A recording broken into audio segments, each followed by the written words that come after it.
ঢাকা থেকে অনেক টাকা পয়সা ইনকাম করে নিয়ে আসি, বাড়িতে সবাই অপেক্ষা করতেছে। আচ্ছা দোস্ত ঠিক আছে, তাড়াতাড়ি চলো, এখানে থাকা যাবে না।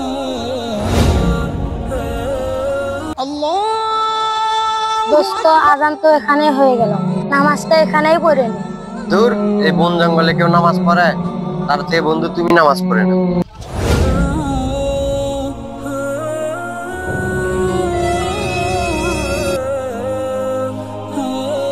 ব্যাগটা চুরি করে নিয়ে যাচ্ছি, তুই নামাজ পড়ি না কি করুক, আমি দেখি ব্যাগের মধ্যে কি আছে।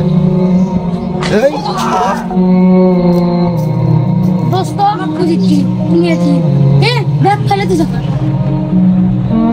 দোস্ত দেখো তো ব্যাগে কি সবকিছু ঠিকঠাক আছে? আল্লাহ, আজকে থেকে আর আমি কোনো লোভ করবো না। আজকে থেকে মসজিদে আজান দিলে আমি নামাজ পড়তে যাবো।